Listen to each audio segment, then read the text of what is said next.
Hello guys! Kumusta po tayong lahat?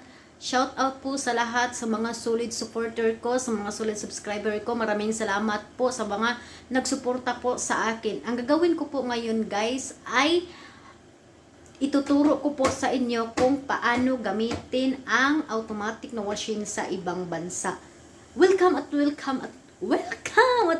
kayo guys sa aking YouTube channel. At sa mga hindi pa po nakapag-subscribe sa akin, huwag niyo pong kalimutan mag-like, mag-comment, mag-share, at i-click niyo lang po ang all notification bell para updated po kayo sa mga susunod kong mga upload. Gusto niyo po bang malaman guys kung paano ko ginagamit itong washing na machine? Kaya hali kayo guys, samahan niyo ako. Let's start! Yan po kalaki ang washing guys. Yan po kalaki ang automatic na washing. So, start na tayo guys. Punta na tayo guys dito. Dito. Pagbukas natin dito guys is may nakalagay dyan. Ito guys is main wash, max, at free wash. Dito guys is lagyan lang natin ito ng sabon. Para lang ito sa sabon guys. Ito. At ito din is para sa downy. At kahit ito ay hindi na po lagyan. At saka guys, dito sa taas, makikita po natin ang mga guide. Yan, mga guide guys. Arabic lang. Pagkatapos natin lagyan ng sabon guys, ay i-close lang po natin. At saka guys, iba-iba pong klase ang washing guys. Ang iba po, dito ang sabon, lagayan ng sabon is nasa loob ng washing. Dito sa akin is nasa labas. Yan. Sa pagbukas po natin ng washing guys, yan, naka-close po siya.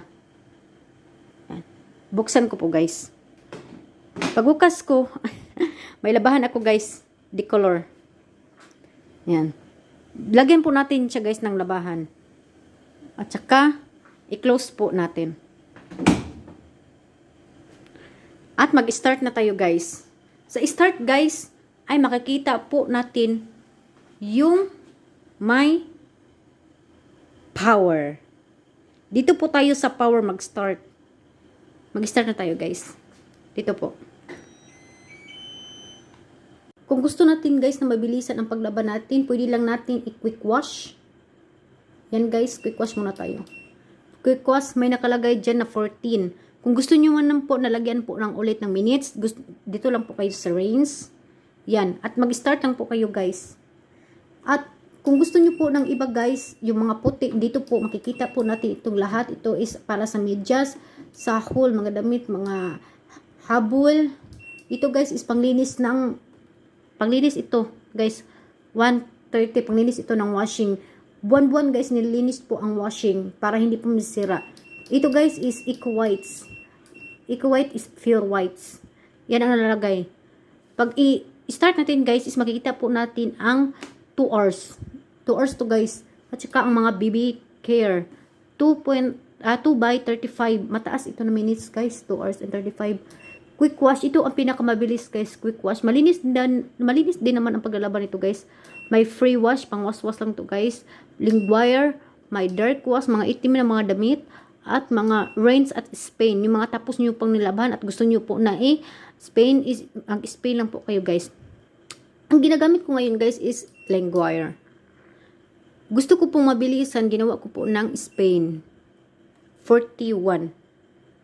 At mag-start na po ako guys.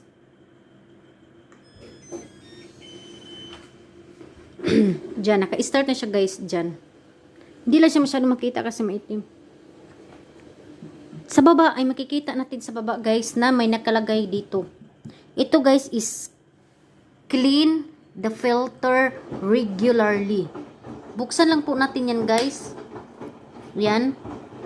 Pag makikita natin dyan, is kukunin lang natin yan guys.